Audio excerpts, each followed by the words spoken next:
इस रूहानी माहौल में खलीफा बिला फसल हज़रत अबू बकर सिद्दीक़ रदी अल्लाह ताला अन्हो की शान और अज़मत के उन्वान से मुअन्वन इस महफ़िल के अंदर हम सारे शरीक हैं। अल्लाह पाक हज़रत अबू बकर सिद्दीक़ के सदक़े हमारे इस जामिया को तरक्कियाँ अता फ़रमाए। मेरा एक जुमला सबसे पहले आप ज़हनशीन कर लें कि तमाम उलमा का इस बात पर कॉन्सेंसस और इत्तेफाक है कि बंदा मोमिन की सबसे कीमती मता और उसका असासा उसका ईमान है।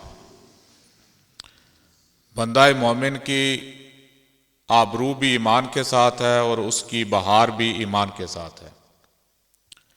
लेकिन आज के इस दौर के अंदर एक सादा बंदा जो दलील और मंतिक से आ रही है वो हमें परेशान नज़र आता है, इस वजह से कि इस दौर में हर जमात ये कहती है, हर मुबल्लिग ये कहता है, हर आलिम ये कहता है कि अगर तुम्हें हकीकी ईमान चाहिए तो फिर हमारे पीछे चलो, फिर हमें फॉलो करो। तो अगर ईमान की रूह चाहिए तो फिर हमारे साथ साथ चलें। अब एक सादा बंदा परेशान है कि इधर भी इल्म वाला और इधर भी इल्म वाला, तो मैं किसके पीछे चलूं और मुझे असल ईमान और खालिस ईमान और सुथरा ईमान कहाँ से मिलेगा, मेरे ईमान को बहार कहाँ से मिलेगी, ईमान का निखार कहाँ से आएगा। इस हवाले से हमें हर बंदा परेशान नजर आता है। तो आए अल्लाह के कुरान की तरफ चलते हैं। कुरान इस हवाले से जो हमारी रहनुमाई करता है हम उसको फॉलो कर लेते हैं, क्योंकि कुरान का रास्ता सीधा रास्ता है, कुरान का रास्ता हक का रास्ता है और कुरान का रास्ता जन्नत का रास्ता है। तो इसलिए आप मुख्तलिफ जमातों को फॉलो करने के बजाय क्या करें, कुरान को फॉलो करें। आप कुरान के पीछे चलें, आप कुरान के चमन में आ जाएं, आप कुरान को पढ़ें। कुरान को डीपली आप जब देखेंगे तो आपको ये बात समझ आ जाएगी कि कुरान हकीकत में कुरान की तालीमात का मग़ज़ किन के पास है, वो कहाँ से आपको मिलेगा, और ईमान की हरारत और जिला और हदायत का नूर आपको कहाँ से मिलेगा। तो आए इस हवाला से कुरान की एक आयत है सूरह बकरा की वर्स नंबर 137, उसके अंदर अल्लाह तबारक व तआला फरमाते हैं फ़इन आमनु बिमिस्लि मा आमनतुम बिही फ़क़द इह्तदौ, कि अगर वो ईमान लाएं उस तरह जिस तरह तुम ईमान लाए हो तो बस उन्होंने हदायत को पा लिया। यानी अल्लाह तबारक व तआला ये फरमा रहे हैं, ये आयत हमारी रहनुमाई कर रही है। इस आयत के ज़रिए से अल्लाह तबारक व तआला ने हमें एक डायरेक्शन दे दी, एक रास्ता बता दिया कि अगर तुम ये चाहते हो ए खालिस ईमान के मुतलाशियो, अगर तुम ये चाहते हो तुम्हें खालिस ईमान मिले, तुम्हें हदायत का नूर मिले, तो फिर तुम उस तरह ईमान लाओ जिस तरह मुस्तफ़ा करीम के सहाबा ईमान लाए थे, जिस तरह हज़रत अबू बकर सिद्दीक़ ईमान लाए थे, जिस तरह फ़ारूक आज़म ईमान लाए थे, जिस तरह हज़रत उस्मान गनी ईमान लाए थे और जिस तरह मौला अली ईमान लाए थे। उस तरह जिसका ईमान होगा उसको अल्लाह तबारक व तआला हदायत का नूर अता फरमाएंगे। अब इससे यह बात साबित हुई कि असल ईमान उनके पास है जो उस तरह ईमान लाएं जिस तरह मुस्तफ़ा करीम के सहाबा ईमान लाए। बात समझ आई आपको जी, कि असल ईमान किसके पास है, जो उस तरह ईमान लाए जिस तरह सहाबा ईमान लाए, हज़रत अबू बकर सिद्दीक़ ईमान लाए, जिस तरह मौला अली ईमान लाए, जिस तरह हज़रत बिलाल ईमान लाए। उस तरह जो ईमान लाएगा हदायत का नूर उसको मिलेगा। अब हमने ये देखना है कि सहाबा किराम ईमान कैसे लाए थे। जब हम सहाबा की सीरत को पढ़ते हैं, हज़रत अबू बकर सिद्दीक़ को आप पढ़ें, हज़रत फ़ारूक आज़म को पढ़ें, हज़रत उस्मान गनी को पढ़ें, हज़रत मौला अली को पढ़ें, हज़रत बिलाल को पढ़ें, हज़रत अनस को पढ़ें, जितने भी हुजूर के सहाबा हैं, आप उनकी सीरत पढ़ें तो नतीजा यही निकलेगा, जो उसका लुब्बे लुबाब है कि सहाबा की सारी सीरत का और तालीमात का जो निचोड़ है वो ये है कि सहाबा की दीन के हवाले से अंडरस्टैंडिंग ये थी, सहाबा ये समझते थे कि कुल दीन ज़ात मुस्तफ़ा है। क्या है जी कुल दीन? मेरे साथ साथ जरा बोलते भी जाएं, कुल दीन क्या है? ज़ात मुस्तफ़ा है। यानी ये सहाबा की दीन के हवाले से अंडरस्टैंडिंग थी। वो ये समझते थे कि दीन सारे का सारा मुस्तफ़ा की मोहब्बत का नाम है और मुस्तफ़ा के अदब का नाम है। आए हम अहादीस की तरफ चलते हैं। मैं आपको फरमान मुस्तफ़ा की सोबत में लेके जाता हूँ। हदीस पाक, ये हदीस बुखारी शरीफ के अंदर भी मौजूद है, मिशकात शरीफ के अंदर भी मौजूद है और मुस्नद इमाम अहमद में भी मौजूद है। हमने ये देखना है, ये गौर करना है कि सहाबा ईमान किस तरह लाए थे, सहाबा का रसूलुल्लाह की ज़ात से मोहब्बत का आलम कैसा था और हुजूर की रिस्पेक्ट और अदब किस अंदाज से करते थे। तो आए, ये बुखारी की हदीस है। हुजूर के सहाबी हजरत जाबिर इस हदीस को रवायत करते हैं। आप फरमाते हैं कि हुदैबिया का मौका है, सहाबा के पास से पानी खत्म हो गया। पानी सिर्फ हुजूर के सामने एक बर्तन था, एक छागल थी, उसके अंदर पानी पड़ा हुआ था। बाकी सहाबा के पास ना पीने का पानी रहा और ना वुजू करने के लिए पानी बचा। अब सहाबा परेशान हुए और वो हुजूर नबी पाक सल्लल्लाहु अलैहि वसल्लम की बारगाह में आए। सहाबा पर परेशानी बनी, मुश्किल आई तो कहां आए जी? आका की बारगाह में आए, हुजूर के पास आए और आका के पास आकर उन्होंने कहा कि या रसूलल्लाह, हमारे पास तो पानी रहा ही कोई, पानी खत्म हो गया है। ना वुजू करने के लिए पानी है, ना गुस्ल करने के लिए पानी है, ना सवारियों को पिलाने के लिए पानी है, तो हम क्या करें? तो आका हुजूर नबी पाक के सामने बर्तन में जो पानी पड़ा हुआ था, आका ने क्या किया? अपने मुबारक हाथ, जो दस्ते करम भी हैं, जो दस्ते शफकत भी हैं, जो दस्ते राखत भी हैं, वो दस्त जो दस्ते मुस्तफ़ा भी थे और वो दस्त खुदा भी थे, वो बरकत वाले हाथ, वो शान और अजमत वाले हाथ आका ने जो बर्तन आपके सामने था ना, उस बर्तन में उस छागल के अंदर डाल दिए।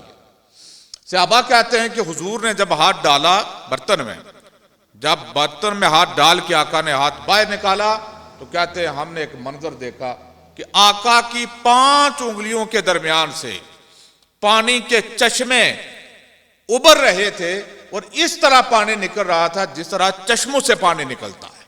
इस अंदाज से पानी हुजूर नबी पाक की मुकद्दस उंगलियों के दरमियान से निकल रहा था। अब यह वाकया हो गया। सहाबा कहते हैं हमने वुजू भी कर लिया, हमने जो है वो वुजू जानवरों को पानी पिला भी लिया और हमने जो है वो पानी पी भी लिया, अपनी प्यास भी बुझा ली। उसके बाद हजरत जाबिर ने इस हदीस को जब बयान किया तो आपके एक शागिर्द ने, हजरत सालम ने आपसे पूछा कि ऐ जाबिर, वो ये जो वाकया आप बयान कर रहे हैं, हुदैबिया के मौका पर जब आका की मुकद्दस उंगलियों के बीच में से पानी के चश्मे निकले थे, तो जरा ये तो बता देना उस वक्त हमारी तादाद कितनी थी? क्या सवाल किया हजरत जाबिर से कि जरा ये बताएं कि ये वाकया जो आप बयान कर रहे हैं कि हुजूर की उंगलियों के बीच से हुदैबिया के मौका पर क्या निकला जी? पानी के चश्मे जारी हुए थे, जरा ये बता देना उस वक्त हमारी तादाद कितनी थी? अब बताएं इस सवाल का जवाब क्या बनता है कि जितने सहाबा थे 1500 सहाबा की तादाद थी, तो हजरत जाबिर वो बताते। लेकिन हजरत जाबिर ने क्या किया? आपने फरमाया भाई हम तो 1500 थे, लेकिन अगर 1,00,000 बंदा भी होता तो पानी उनके लिए भी पूरा हो जाता। कितनी ईमान अंगेज बात की साहबी रसूल ने फरमाया लाउकुन्ना में आता अल्फिन ला कफाना। फरमाया हम तो वहां 1500 थे, लेकिन अगर हमारी तादाद 1,00,000 भी होती तो पानी उनके लिए भी पूरा हो जाता। इससे यह पता चला सहाबा की जो अंडरस्टैंडिंग दीन के हवाले से वो क्या है। सहाबा ने जात मुस्तफ़ा के अदब और मुस्तफ़ा की मोहब्बत को ही कुल दीन समझा है। यह सहाबा का दीन के हवाले से फार्म था। तो इस अमल से पता यह चला हजरत जाबिर के कि वो ये बता रहे हैं, उन्होंने ये बात वाजे कर दी कि जब बात ज़ात मुस्तफ़ा की आ जाए, जब बात शान मुस्तफ़ा की आ जाए, जब बात अज़मत मुस्तफ़ा की आ जाए, जब बात अताए मुस्तफ़ा की आ जाए, जब बात मुस्तफ़ा के जूदो करम की आ जाए, तो सहाबी ये बता रहे हैं, फिर तराजू रख के तोल तोल के बयान ना करें, बात आका की हो तो सीना खोल के बयान करें, उस बात को सीना खोल के बयान करें, फिर तराजू रख के तोल तोल के उस बात को बयान ना करें, क्योंकि बात आका की शान की है। तो ये सहाबा का ज़ात मुस्तफ़ा के हवाले से अकीदा था, हुजूर की शान और हुजूर की अजमत के हवाला से। अब हम चलते हैं बारगाह सिद्दीक़ अकबर में।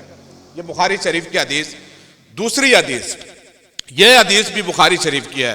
इमाम बुखारी ने भी इसको दर्ज किया बुखारी के अंदर, और मुस्लिम शरीफ के अंदर भी हदीस मौजूद है, और अबू दाऊद शरीफ के अंदर भी मौजूद है कि हजरत अबू बकर सिद्दीक, जिनका जिक्र खैर करने के लिए आज हम बैठे, उनके दिल में आका हुजूर की कैसी मोहब्बत थी। मैं तो ये समझता हूं, जब सिद्दीक अकबर के हम सीरत को डीपली हम जब देखते हैं, तो ये नतीजा सामने आता है कि सिद्दीक अकबर को जो अल्लाह ने अंबिया और रसूल के बाद सबसे आला मुकाम अता फरमाया, ये मुकाम और ये शान भी आपको अदब मुस्तफ़ा की वजह से मिली और आका की मोहब्बत की वजह से मिली।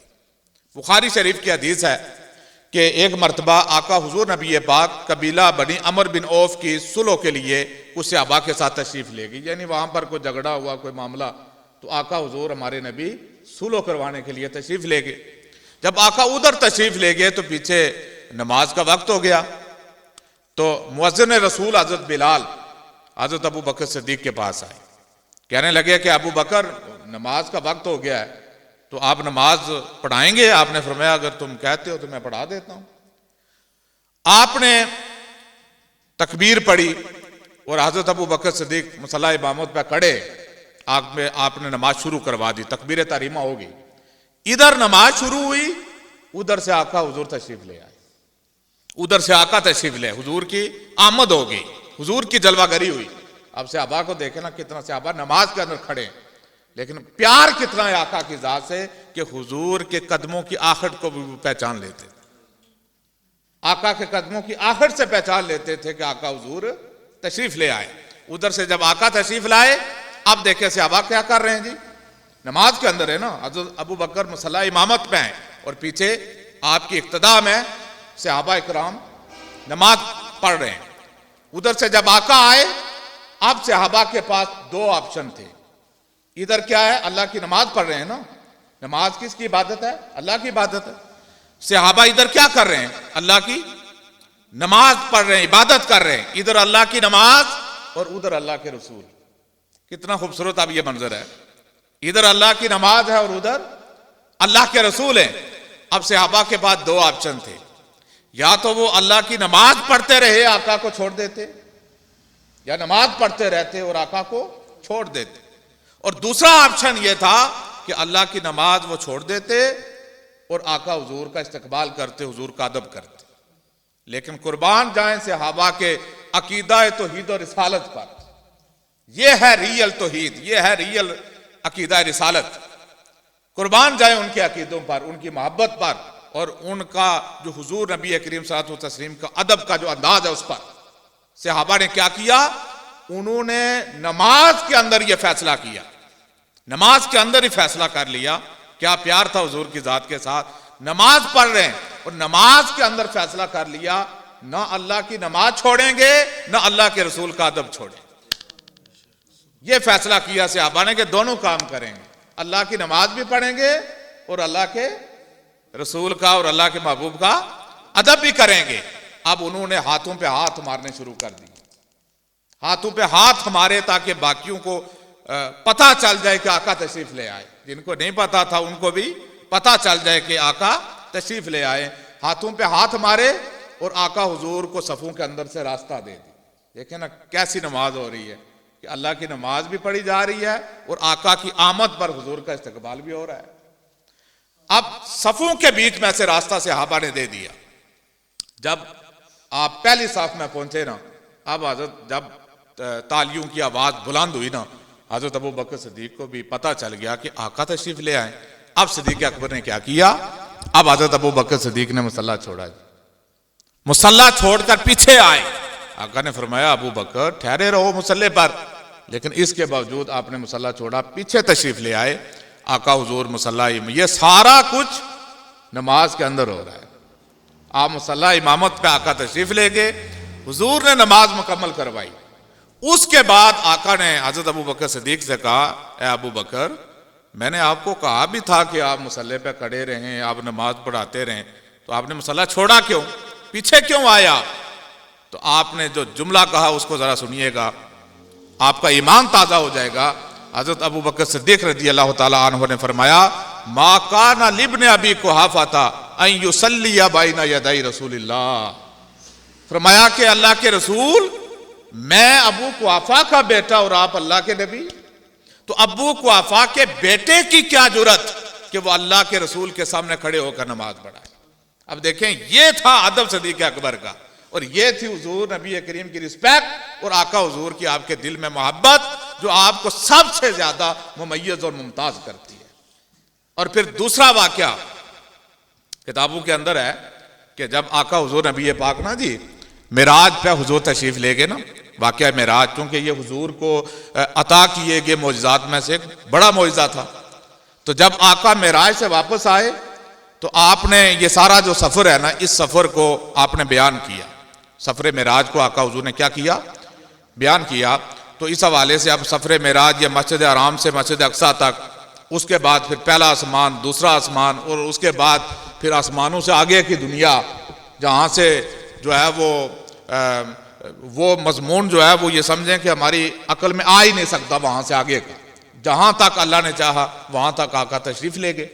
अब ये सारा जो है ये दुरानिया, इसकी मुद्दत कितनी बनती है, इस हवाले से मुख्तलिफ उलमा ने मुख्तलिफ अंदाज से अपने अपने तखमीना और अंदाज़ा और अपनी तहकीक के मुताबिक लिखा। ये जो सारा सफ़र मेराज है ना, इस हवाले से इमाम गज़ाली का एक कौल, एक अंदाज़ा मिलता है। आप फरमाते हैं ये सारा जो सफ़र है ना, मेराज शरीफ का जो पूरा सफ़र है, इसमें कितना अरसा लगा? फरमाते तकरीबन अंदाजे के मुताबिक 7 लाख का ये अरसा बनता है, 7 लाख साल का अरसा बनता है। कितना बनता है जी? 7 लाख साल का ये अरसा बनता है ये पूरा। लेकिन आका हुजूर की शान क्या है कि आप एक आने वाक़िद में, एक लम्हे में गए भी और वापस आए भी। अब ये इतना बड़ा वाक़या जब आपने बयान किया ना, तो जो ईमान वाले थे उन्होंने तो उस बात को तस्लीम कर लिया, चूंकि जो ईमान वाला होता है उसके सामने जब हुजूर की शान और अज़मत की बात की जाए तो वो उसको फौरन सर झुका के तस्लीम कर लेता है। ये ईमान वालों की खूबी और उनकी निशानी। तो जब आका ने यह वाक़या बयान किया तो अबू जाल और उसकी पूरी जो टीम और पार्टी थी ना, उन्होंने मजाक उड़ाना शुरू कर दिया। एक मजाक उड़ाने लगे और इस्तेज़ा उड़ाने लगे और बातें करने लगे आपस में। देखें जी, ये पहले कहते थे कि अल्लाह एक है और उस अल्लाह की इबादत करें, उसके सामने सर को झुकाएं, और वो वहदहुल्ला शरीक है और उसने ये सारी कायनात को पैदा किया और कुल कायनात का निज़ाम वो चला रहा है। पहले तो ये कहते थे। अब वो खुदा जो दिखाई नहीं देता, जिसका कोई वजूद हमें नजर नहीं आता, तो उसको हम कैसे माने जी? पहले तो ये बातें कहते थे, अब ये कहते हैं कि वो खुदा हमें जो है वो मस्जिद हराम से मस्जिद अक्सा तक वहां से आगे ले गया, और पलक झपकने की देर से भी पहले आने वाक़िद भी हम गए भी और वापस भी आगे। भला जरा बताओ ना, कोई अकल इसको मान सकती है? अब देखें, पता चला कि शान मुस्तफ़ा की बात जो है ना, जिसके दिल के अंदर हुजूर का बुग़्ज़ हो उसको कभी उसको समझ नहीं आती। अब चूंकि ये मौइज़ा था, और आज के दौर में भी बेशुमार मुख्तलिफ जगहों पर आप देखें इस तरह के अबू जाल आज के दौर में भी फिर रहे हैं। बस उन्होंने रूप जो है वो धार लिए, किसी ने अपने नाम के साथ प्रोफेसर लिख लिया, किसी ने इंजीनियर लिख लिया, और जब इस तरह की कोई बात, कोई बुजुर्ग किसी बाबे की करामत उनको बताई जाए या नबी का मौइज़ा, तो कहते हैं जी ये देखें ना, ये अक्ल नहीं मानती, तो हम कैसे इसको तस्लीम कर लें? तो बाबा आपकी मालूमात के लिए अर्ज़ है, मौइज़ा होता ही वो है जो अक्ल में आ ना सके। यानी इज़हार नबूवत के बाद नबी से ऐसे काम का सुदूर होना जो अक्ल को आजज कर दे। भाई मौइज़ा तो होता ही वो है जो अक्ल में आ ना सके, जो खिलाफ आदत हो, खिलाफ अक्ल हो। मौइज़ा की तारीफ में यह है, मौइज़ा उसको कहते हैं जिसको अकल के ज़रिए से, साइंस के ज़रिए से, फिजिक्स के ज़रिए से, केमिस्ट्री के ज़रिए से, बायोलॉजी के ज़रिए से, टेक्नोलॉजी के ज़रिए से ना समझा जा सके, उसको कहते हैं मौइज़ा। तो ये जितने भी लोग हैं इस तरह की बातें करने वाले, वो उस दौर का अबू जाल था और ये इस दौर के अबू जाल। तो ये हुजूर का मौइज़ा उनकी समझ में कोई नहीं आया, उन्होंने मजाक उड़ाना शुरू कर दिया। अब इसको मौका मिल गया अबू जाल को। अच्छा, ये पूरी अपनी टीम लेकर ना आशिकों के सरदार हज़रत अबू बकर सिद्दीक के पास चला गया और उनसे जाकर कहने लगा अबू बकर जरा एक बात तो मुझे बताओ ना, अगर कोई बंदा आपसे ये कहे कि ये मस्जिद हराम से मस्जिद अक्सा तक, ये पहले बताओ ना ये सफ़र कितना बनता है। आपने फरमाया भाई ये कोई 1.5 मंथ का तकरीबन ये सफ़र बनता है। आपने फरमाया अबू बकर, उसने कहा हज़रत अबू बकर सिद्दीक से, कहने लगा कि अबू बकर ज़रा तुम ही बताओ ना, तुम बड़े ज़हीन आदमी हो, बड़े इंटेलिजेंट आदमी हो, बड़े जीनियस इंसान हो, ज़रा तुम बताओ ना कि ये सफ़र जो 1.5 माह का सफ़र बनता है, अगर कोई बंदा ये कहे कि मैं रातों रात गया भी और वापस भी आ गया, तो ज़रा बताएं ना, को अकल इस बात को मानती है, को ज़हन इस बात को कबूल करता है। हज़रत अबू बकर सिद्दीक ने कहा भाई कोई साहिब अकल इस बात को मानने के लिए तो तैयार नहीं, ज़ाहिर है इतना फासला बनता है तो आने वाक़ित में रातों रात को जाके वापस कैसे आ सकता है। जब आपने ये जवाब दिया ना, तो अब अबू जाल हंसने लगा, कहने लगा अबू बकर वो जिनकी बातें ना तो हमारे साथ हर वक्त करता रहता है, वो जिनकी रातें तो पढ़ता रहता है, जिनकी शानें हमें सुनाता रहता है, वो जो तेरे रफ़ीक़े ख़ास हैं वो ये कहते हैं कि भाई मैं रात के थोड़े से हिस्से में इतने बड़े सफ़र पर गया भी और वापस भी आ गया, तो आप बताएं ना कि ये बात कोई मानने वाली है। हज़रत अबू बकर सिद्दीक ने कहा भाई कोई और कहे तो फिर अकल नहीं मानती, लेकिन अगर वो कहते हैं तो अबू बकर तस्दीक कहता है कि वो सच कहते हैं, वो हक कहते हैं, वो सच कहते हैं। फरमाया और तुम्हारा ज़हन का बल्ब यहां पर आके फ्यूज हो गया।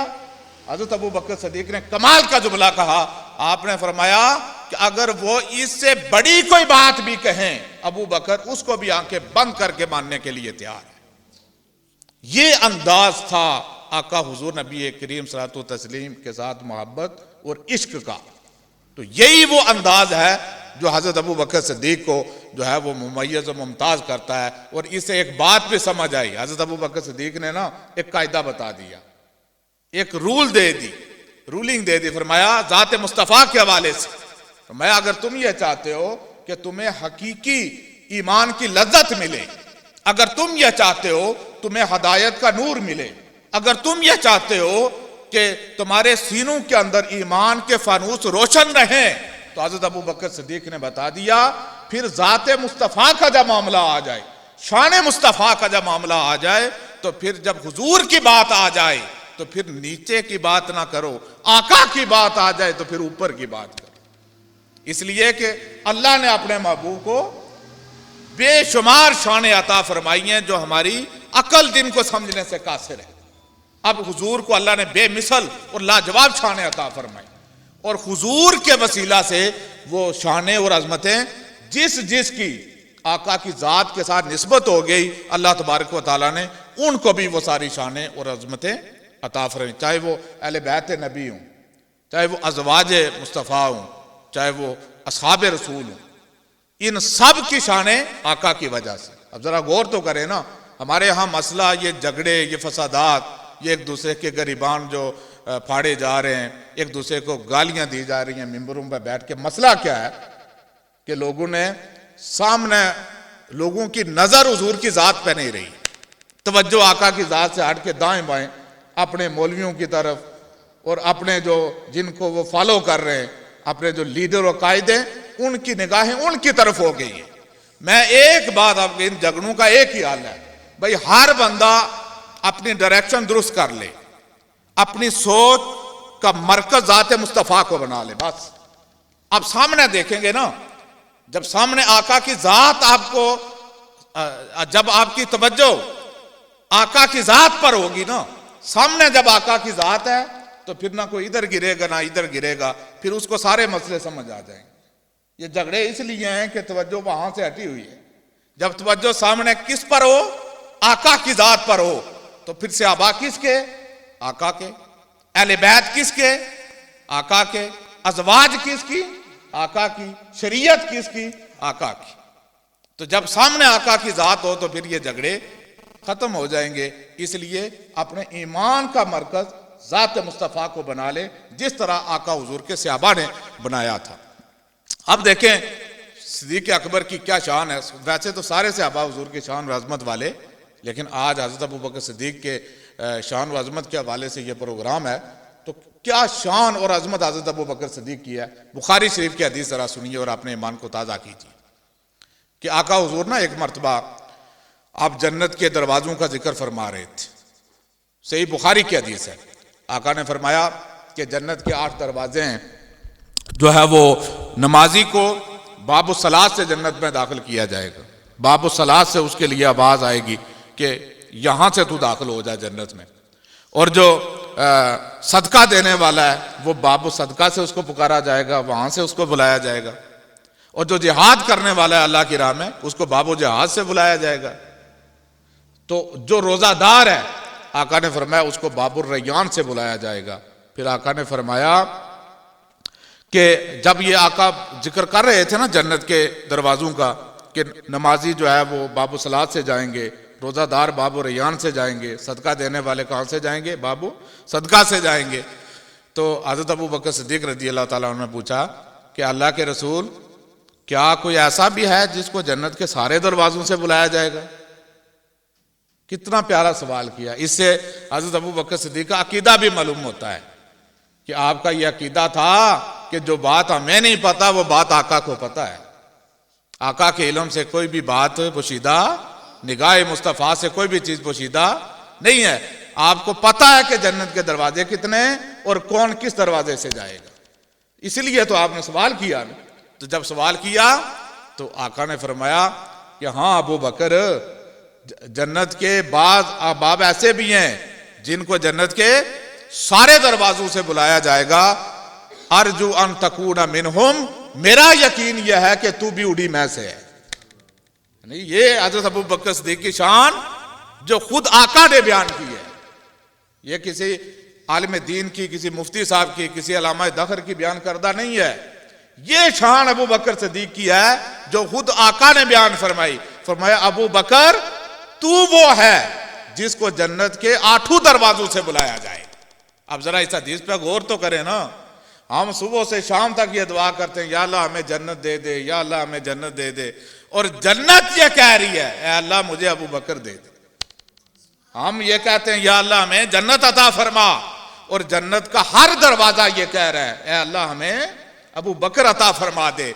अब ज़हनों में एक सवाल आता है, हज़रत अबू बकर कितने हैं जी? अबू बकर सिद्दीक़ वो एक ही है ना, अफ़ज़लुल बशर बादल अंबिया, वो एक ही है हज़रत अबू बकर सिद्दीक़। अब ये हुजूर के सारे सहाबा ना, ये यकता इनकी शान है। आज के दौर में कोई दावा तो कर सकता है, कोई दूसरा अबू बकर जैसा हो तो नहीं ना सकता। कोई हो सकता है जी? हुजूर के ये सारे गुलाम, ना आज के दौर में कोई अबू बकर सिद्दीक़ जैसा हो सकता है, ना हज़रत उमर जैसा हो सकता है, ना हज़रत उस्मान गनी जैसा कोई हो सकता है, ना मौला अली जैसा हो सकता है। ये हुजूर के गुलाम सारे ही बेमिसल बेमिसाल है, इन जैसा कोई और नहीं है। दावा तो कोई कर सकता है लेकिन ऐसा हो नहीं सकता। ये यकता यकता इनकी शानें थी। तो अब जरा गौर तलब बात यह है, इस हदीस पर जरा गौर करें ना, जरा इसकी गहराई में जाएं तो आपको बात समझ आएगी कि हज़रत अबू बकर एक हैं, जन्नत के दरवाजे 8 हैं। एक अबू बकर एक ही वक्त में 8 दरवाजों से कैसे गुजरेंगे? अब जहन में एक सवाल आता है कि एक अबू बकर एक वक्त में 8 दरवाजों से कैसे गुजरेंगे? अब मुहद्दिसीन ने इसका बड़ा खूबसूरत जवाब दिया। हज़रत मुल्ला अली कारी ने मिशकात की शरह जो मिरकात है ना, उसके अंदर बड़ा खूबसूरत जवाब दिया। आप फरमाते हैं असल बात यह है कि हज़रत अबू बकर एक ही वक्त में 8 दरवाजों से बतौर किरामत गुजरेंगे। यानी अल्लाह उनको ये शान अता फरमाएगा कि वो, ये उनकी किरामत है कि वो एक ही वक्त में अल्लाह की दी हुई ताकत से 8 दरवाजों से वो जन्नत में जाएंगे। तो जरा सोचें तो सही ना कि एक अबू बकर एक ही वक्त में 8 जगहों पर हो सकते हैं। तो जो अबू बकर के नबी हैं, जो नबियों के नबी हैं, वो एक ही वक्त में कई जगहों पर क्यों नहीं हो सकते? तो हज़रत अबू बकर सिद्दीक़ रज़ी अल्लाह ताला अन्हु की मुनफरद शान और उनकी एक मुनफरद अज़मत है। बस आखिरी हदीस ज़रा सुनिएगा और इस पर हम बात को ख़त्म करते हैं। ये मिशकात शरीफ की हदीस है। हज़रत आयशा सिद्दीक़ा रज़ी अल्लाह ताला अन्हा ने इस हदीस को नरेट किया। अच्छा, एक दिन ना हज़रत आयशा सिद्दीक़ा ने आका हुज़ूर से पूछा, चांदनी रात थी, सितारे चमक रहे थे, तो हज़रत आयशा के ज़हन में एक सवाल आया। आपने वो सवाल आका से कर दिया। आका से पूछा, ऐ मेरे आका, ऐ मेरे सरताज, ज़रा ये तो बताएं ना, ये जो आसमान पर सितारे चमक रहे हैं, इतने रोशन सितारे, या रसूलल्लाह क्या किसी की नेकियां इस आसमान के सितारों के बराबर भी हैं? ज़रा सवाल पर गौर करें। अब देखें ना, सितारे कितने, आज ये साइंस और टेक्नोलॉजी के उरूज का दौर है, इसके बावजूद भी आज तक कोई साइंसदान आपको कंफर्म नहीं बता सका कि इतने स्टार्स हैं।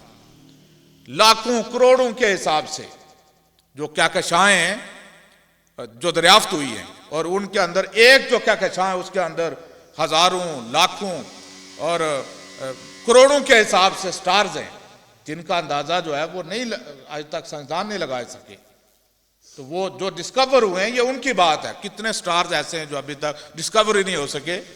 लेकिन हज़रत आयशा सिद्दीक़ा ने जब सवाल किया तो आका ने जो जवाब दिया वो ईमान वालों के ईमान को ताज़ा करता है। आका हुज़ूर ने फरमाया, ए आयशा, हाँ, मेरे उम्र की नेकियां आसमान के सितारों के बराबर है। उम्र की नेकियां, इससे यह पता चला कि आका को सितारों की तादाद का भी पता है और आका को अपने हर गुलाम की नेकियों का भी पता है।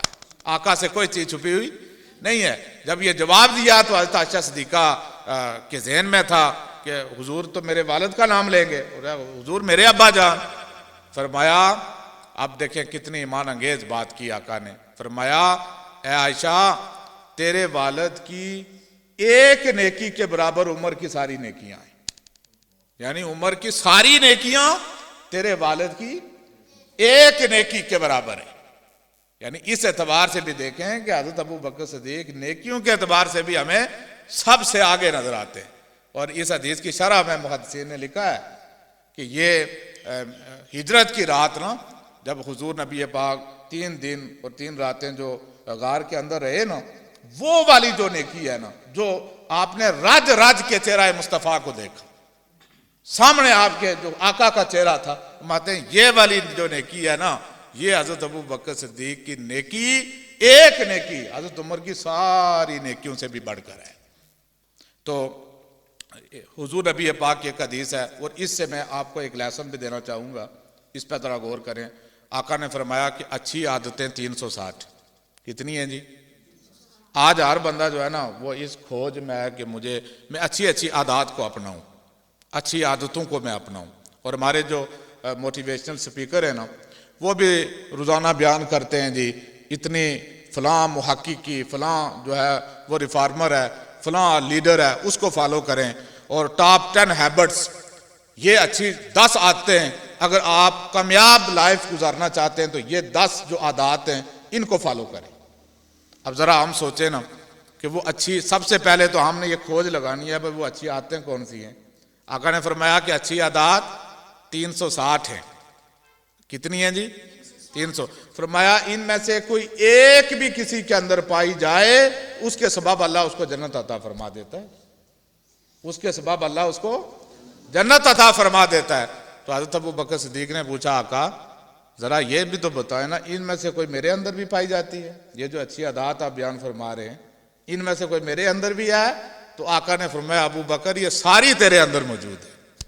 सुभान अल्लाह, ये सारी तेरे अंदर। पता चला आज हमने किसी खतीब से, किसी नात खान से, किसी नकीब महफिल से नहीं पूछना, अगर हुजूर से पूछे, आका ये बता रहे हैं कि अबू बकर को जरा समझो, आका बता रहे हैं, फरमाया नेकियों और हसनात अगर निगाह मुस्तफ़ा से देखा जाए तो आका ने जो बयान किया कि अच्छी नेकियों, अच्छी आदतों और हसनात के मजमूए का नाम अबू बकर सिद्दीक़ है। इसलिए अगर आप चाहते हैं कि आपकी आदत अच्छी हो जाए तो फिर क्या करें? वो अच्छी आदतें कौन सी हैं जी? वो सिद्दीक़ अकबर ने कहाँ से सीखी? वो आका से सीखी, वो आका हुजूर से सीखी ना। अब आप अच्छी आदतें, अगर आप जो है एक दूसरे से पूछें ना, हम पूछें भाई आप अपनी कोई अच्छी अच्छी आदत बताएं, हम क्या बताते हैं कि जी देखें ना, ये अच्छी आदत है, सुन्नत है आका की दाढ़ी रखना, इमामा सर पे बांधना, टोपी सर पे रखना, हाँ, दाएं हाथ से खाना खाना, ये आका की क्या है जी, सुनते हैं। उससे आगे पूछा जाए तो हमें नहीं पता, हमें सिर्फ ये पता है खाना दाएं हाथ से खाना है जी, हमें ये पता है कि दाढ़ी रखना आका की सुन्नत है, हमें सिर्फ यहाँ तक पता है कि सर पे इमामा सजाना ये क्या है, आका की सुन्नत। भाई आका की सिर्फ ये दो चार सुनते हैं तो नहीं है ना, जहां ये आका की सुनते हैं वहां सच बोलना भी आका की सुन्नत। वहां अगर आप दुकानदार हैं तो गाहक के साथ धोखा ना करना, ये भी क्या है। आज हम जो है वो जो हर चीज के अंदर मिलावट कर रहे हैं, तो ये मिलावट ना करना भी तो ये आका की आदत है ना, ये भी तो आका की सुन्नत, ये दीन है। तो अल्लाह तबारक व तआला हम सबको दीन की समझ अता फरमाए और हुजूर नबी पाक सल्लल्लाहु अलैहि वसल्लम की सीरत को फॉलो करने की अल्लाह तौफीक अता फरमाए। अब ज़रा दुआ कर ले कि हम बात को ख़त्म करते हैं महफिल को।